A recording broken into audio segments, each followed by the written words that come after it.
comment peux-tu partir en voyage d'affaires à l'étranger en tant que chômeur? Tu n'as pas honte de toi, en sortant un mensonge aussi effronté que ça? Ce n'est pas un mensonge. Je vais vraiment à l'étranger pour le travail. D'accord, alors on divorce avec le menteur. Sur ce, il quitta la pièce. Pour lui, il semble que moi, qui travaille à domicile, pourrais aussi bien être au chômage et paresseux. J'ai un revenu stable et je contribue même aux dépenses de la vie. Et pourtant, il ne le reconnaîtra pas. Quelques jours après mon retour de mon voyage d'affaires, j'ai trouvé des papiers de divorce sur mon bureau, déjà signés. Je vois. S'il ne peut pas comprendre jusqu'ici, il n'y a pas de poids à être un couple, n'est-ce pas? J'ai signé les papiers de divorce et je me suis dirigé vers le tribunal de l'État. Mon nom est Camille Robinson, 29 ans. Le nom de mon mari est Jean, 30 ans. Nous avons commencé à sortir ensemble à l'université et nous nous sommes mariés quand j'avais 25 ans. Nous étions plus comme des meilleurs amis que des amoureux, et nous disions toujours ce que nous pensions. Cela pourrait être une bonne chose, mais parfois les choses prennent une tournure inattendue. Pour moi, cela s'est produit quand j'ai discuté de mon rêve avec lui. Mon rêve est de diriger un magasin en ligne de produits importés. L'opportunité s'est présentée pendant mon travail à temps partiel dans une boutique lorsque j'étais étudiante. Ayant toujours aimé les designs étrangers, j'ai été attirée par le charme au-delà de mon travail à temps partiel. Après avoir obtenu mon diplôme de l'université, j'ai visé à ouvrir ma propre boutique et je suis devenue employée à temps plein dans mon travail à temps partiel. Même en tant qu'employée à temps plein, je ne pouvais pas abandonner mon rêve. Je veux vraiment avoir ma propre boutique, entourée de mes produits étrangers préférés. Je veux les livrer à mes clients. Mes parents et mes amis m'ont donné des mots chaleureux comme bonne chance et tu réussiras sûrement. Jean comprendra certainement mon rêve et me soutiendra. J'ai donc essayé d'aborder subtilement le sujet avec Jean lorsqu'il est rentré du travail. Et Jean, tu sais, je parle d'ouvrir ma propre boutique depuis un moment, n'est-ce pas? À ce sujet. Oh, pas ça encore. Ça ne marchera pas si tu le fais sur un coup de tête. Tu devrais abandonner. Pourquoi tu dis ça?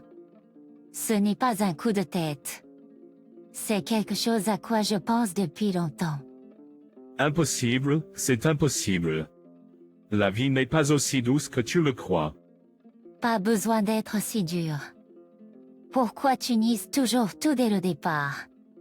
Je m'emporte sans réfléchir, mes pensées sont cavalièrement rejetées. Mon mari, Jean, me lance un regard méprisant, sa voix glaçante. Alors dis-moi, quel est ton plan si cette entreprise à toi ne décolle pas? Eh bien, je ne m'attends pas à ce que ça marche du premier coup. Et qu'en est-il de tes revenus d'ici là? Le loyer et les dépenses courantes que nous partageons actuellement, tu ne me dis pas que je dois tout couvrir, n'est-ce pas? Non, ce n'est pas du tout ce que je pense. J'ai quelques économies pour l'investissement initial, et je veillerai à payer le loyer. Ah, vraiment? Alors fais comme bon te semble. Mais si ça ne marche pas et que tu le regrettes, ce n'est pas mon problème. Chaque fois que j'évoque l'idée de devenir indépendant, Jean devient toujours irritable. La raison est simple, car mes revenus deviendraient instables. La boutique d'importation où je travaille est bien située, et nous avons une large clientèle, donc nous avons beaucoup de clients. Grâce à cela, mes revenus sont assez élevés, presque les mêmes que ceux de Jean, qui travaille comme employé de bureau. En fait, ils pourraient être un peu plus élevés. C'est pourquoi j'ai couvert les repas lorsque nous sortons et payé un peu plus pour le loyer.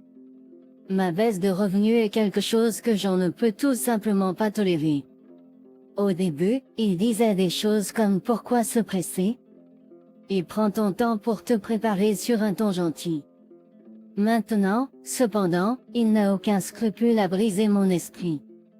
Pourtant, Je n'ai pas abandonné l'idée de posséder ma propre boutique. Peu importe à quel point j'en suis opposé. J'ai donné la priorité à la réalisation de mon rêve. En conséquence, j'ai surmonté son opposition et à l'âge de 26 ans, j'ai lancé une boutique en ligne. Au début, comme j'en avais prédit, il était difficile de tout mettre en place. Mais au fil des ans, j'ai mis en place toutes sortes de stratégies. J'ai utilisé la nature de la boutique en ligne, externalisant à des entreprises de commerce électronique bien connues, faisant la promotion sur les réseaux sociaux et faisant tout ce que je pouvais. Grâce à ces efforts, un an après être devenu indépendant, j'ai pu assurer un revenu stable. À partir de là, j'ai élargi la clientèle et la gamme de produits, et maintenant le chiffre d'affaires annuel a atteint 300 000 $. Parce que j'en étais tellement contre cela. Je n'ai jamais parlé des ventes. Je pensais qu'il ne serait de toute façon pas intéressé. Bien sûr, il ne m'a jamais demandé. Pourtant, il ne manque jamais de me rappeler le loyer et les dépenses de subsistance.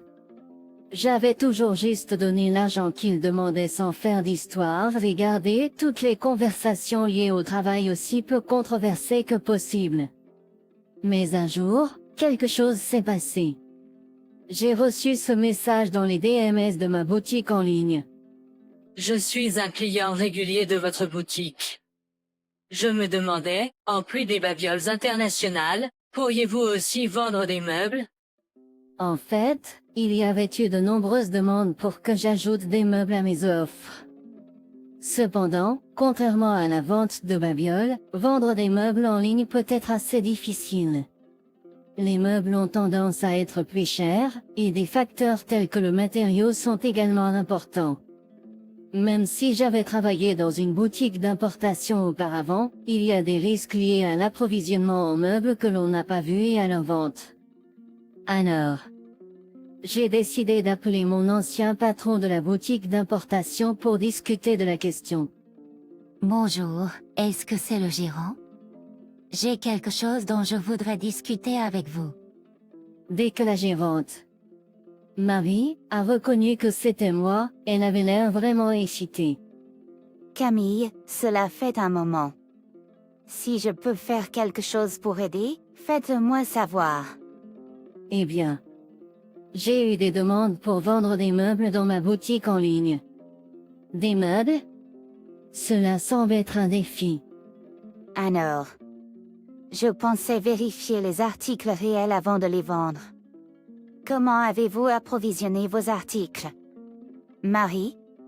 Je vois ce que tu veux dire. Je peux certainement aider avec ça.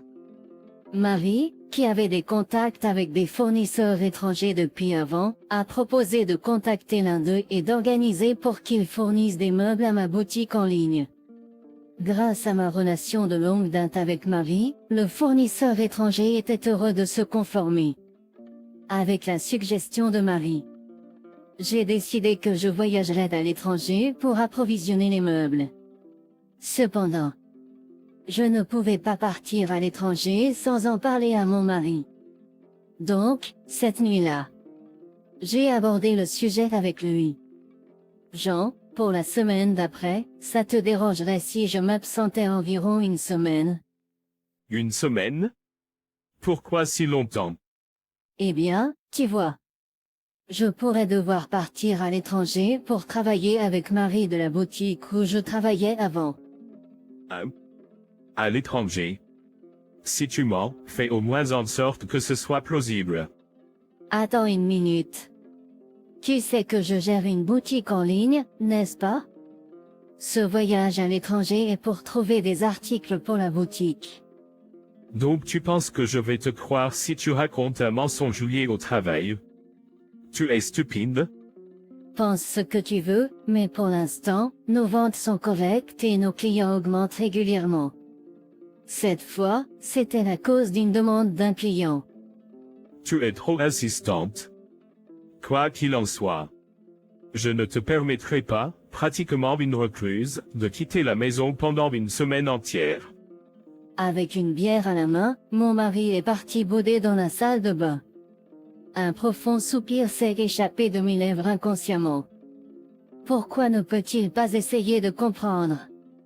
Sa réaction est trop dure, juste parce qu'il n'approuve pas mon travail. Mais je ne peux pas partir à l'étranger sans sa permission. Je dois le persuader à tout prix. Bien que j'hésitais à poursuivre la discussion, je ne pouvais pas ignorer le problème. Le lendemain, quand mon mari est rentré du travail, je lui ai reparlé. Jean, à propos de la discussion d'hier. Regarde. Je suis fatigué. Je n'ai pas le temps de m'adonner à tes mensonges. Des mensonges? Je ne fais que dire la vérité. Une personne sans emploi partant en voyage d'affaires à l'étranger. Tu es doué pour mentir. Je ne mens pas. Je dois vraiment partir à l'étranger pour le travail.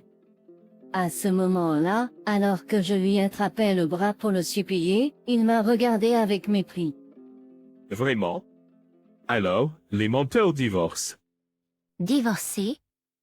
Que veux-tu dire? Tu sais.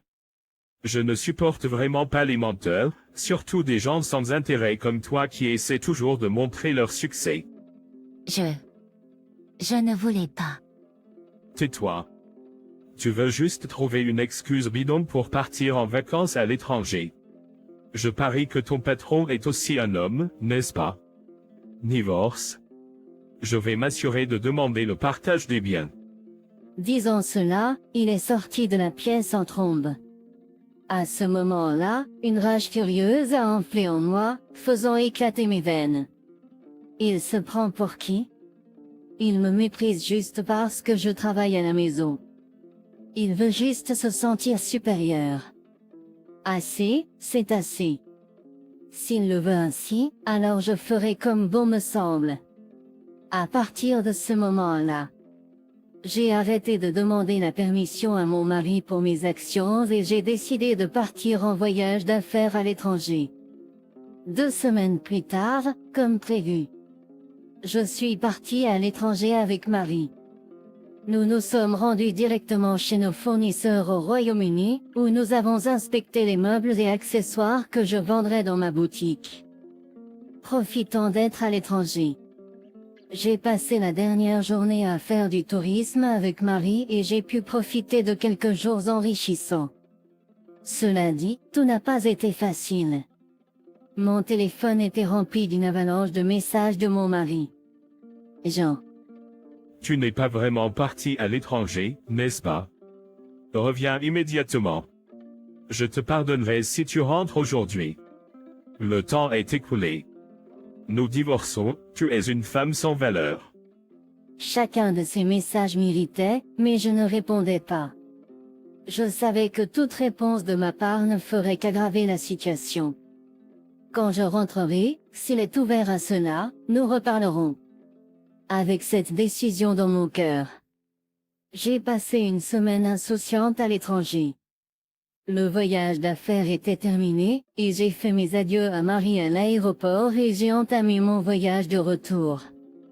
Faire face à Jean était gênant, mais je me suis armé de courage et j'ai ouvert la porte d'entrée. Je suis rentré. Les lumières de la maison étaient éteintes, et il n'y avait aucun accueil. En me dirigeant vers le salon, le linge était éparpillé par terre et il n'y avait pas de place pour marcher. La vaisselle sale et les contenants de nouilles instantanées étaient laissés tels quels dans l'évier. Au milieu de tout cela, j'ai jeté un coup d'œil au bureau et j'ai vu un morceau de papier. Qu'est-ce que c'est? C'était un formulaire de divorce rempli. À côté, il était écrit approximativement, à la femme qui trompe et sans emploi. Je m'efforce à toi qui n'écoute même pas remplir immédiatement les papiers de divorce. Si tu veux le pardon, viens ici chez mes parents. Alors je réfléchirai. Juste en lisant la note, je pouvais imaginer le visage suffisant de Jean. Il pense probablement que s'il écrivait cela, je m'excuserais précipitamment. Bien sûr.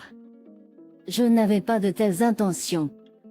J'ai signé les papiers de divorce qui m'avaient été laissés et je me suis dirigé directement vers le tribunal de l'État. Sans problème, le divorce a été accepté sans difficulté. Ensuite, je suis allé chez l'agent immobilier et j'ai demandé l'annulation de mon bail d'appartement actuel. En fait, l'endroit où je vis maintenant est l'appartement dans lequel je vivais quand j'étais célibataire. Jean a emménagé quand nous avons commencé à vivre ensemble car c'était assez spacieux. Nous avions parlé de déménager dans un endroit plus grand une fois que nous aurions des enfants, mais ce n'est plus nécessaire maintenant. Après avoir annulé le bail, j'ai immédiatement commencé à faire mes valises. Le lendemain, j'ai renvoyé tous mes biens chez mes parents et j'ai programmé la livraison des affaires de Jean chez ses parents. Pendant ce temps, il a continué à m'envoyer des messages remplis de demandes absurdes. Arrête d'être têtu et viens t'excuser maintenant. Tu as jusqu'à la fin de la semaine, tu entends? Et ainsi de suite. Bien sûr. Je les ai tous ignorés, et après avoir vidé l'appartement, je suis retourné chez mes parents. Une semaine plus tard, mon téléphone n'avait cessé de sonner depuis le matin. Même si je l'ignorais, il ne cessait de sonner, alors j'ai finalement décidé de répondre à contre-cœur. Je prévoyais que cet appel serait le dernier. J'ai appuyé sur le bouton répondre. Allô? Il a commencé à me crier dessus dès le début, « Qu'est-ce que tu crois que tu fais ?»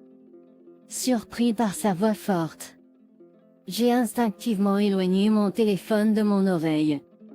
J'ai décidé d'enregistrer la conversation au cas où, puis j'ai parlé à nouveau. Quel est le problème? Il n'y a plus rien à dire. Oh, ça? Eh bien, j'ai annulé le bail, alors j'ai dû me débarrasser de tout, n'est-ce pas? Tout seul? L'appartement était à mon nom. Je peux en faire ce que je veux, non? À ce stade, je n'avais plus rien à perdre. Pour moi, ces paroles n'avaient aucun effet. Alors que je répondais d'un ton provocateur, Jean a montré son irritation. Ne joue pas. Je me fiche du bail. Nous étions mariés, tu te souviens? J'ai vécu dans cet appartement aussi. Tu es juste allé et l'as annulé tout seul. Marié? Oui, bon sang. Que vous ayez triché ou non, nous sommes toujours mariés. Annulez le bail de notre appartement sans en discuter avec votre mari. Qu'est-ce que vous pensez? Vous pensez pouvoir faire ce que vous voulez même si vous êtes au chômage. Je ne vous pardonnerai jamais cela. Il a continué à fulminer, ne tenant aucun compte de mes sentiments. Cette diatribe ne se soucie même plus de moi. J'ai décidé de lui dire la vérité. Désolé de vous décevoir pendant que vous vous échauffez à propos de ne pas me pardonner, mais nous ne sommes plus mariés, d'accord? J'ai soumis les papiers de divorce que vous avez laissés. Nous sommes maintenant des étrangers. Pourquoi devrais-je continuer à louer un endroit pour un étranger? Attendez, vous plaisantez, n'est-ce pas? Vous êtes pratiquement au chômage. Vous seriez dans le pétrin sans moi. Toi? Ne me faites pas rire. Quand est-ce que j'ai dit ça? Toi? Ne me faites pas rire. Quand est-ce que j'ai dit ça? Pris au dépourvu. Jean était désemparé au téléphone, saisissant l'occasion de libérer ma frustration accumulée.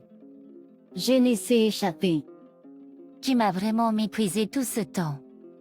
Je ne suis pas la personne au chômage que vous croyez que je suis. Je ne t'ai pas trompé. Je voyageais juste à l'étranger pour travailler pour mes clients. Si tu ne peux pas croire ça, c'est bien. Mais juste pour que tu saches, je ne te pardonnerai jamais. Attends une minute. Mets ta boutique en ligne. Ce n'est pas comme si les ventes pouvaient simplement augmenter comme ça. J'ai travaillé comme une dingue ces 3 dernières années. Tu ne sais rien et n'as même pas essayé de comprendre, pourtant tu continues à faire des suppositions. 3 ans. Juste pour que tu saches. J'ai gagné beaucoup plus que toi. Je ne veux pas d'un mariage comme ça. Tu peux vivre une vie misérable tout seul, ça m'est égal. Avec ça, j'ai raccroché, supprimé son contact et coupé toute communication. Il semblait enfin avoir pris conscience et réalisé que beaucoup de gens utilisent ma boutique en ligne. Il a même entendu parler de mon succès par des amis communs et est venu une fois chez mes parents, mais je n'ai plus l'intention de le rencontrer ou de lui parler. Jean a fait l'effort de visiter mes parents, mais il a été renvoyé à la porte par mon père. Apparemment, ses propres parents ont découvert son comportement envers moi et l'ont mis à la porte. Maintenant, j'ai entendu dire qu'il loue un appartement près de son lieu de travail et qu'il se contente d'aller et venir entre chez lui et le travail tout seul. Quant à moi, j'ai décidé de vivre chez mes parents pendant un certain temps. Grâce à mon travail, je peux travailler de n'importe où, ce qui est une bénédiction.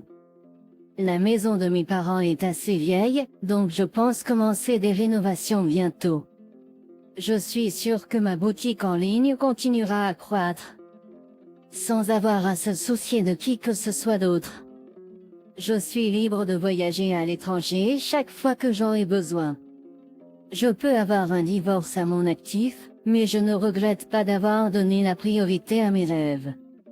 Je prévois de continuer à travailler dur et de rendre l'appareil aux personnes qui m'ont soutenu.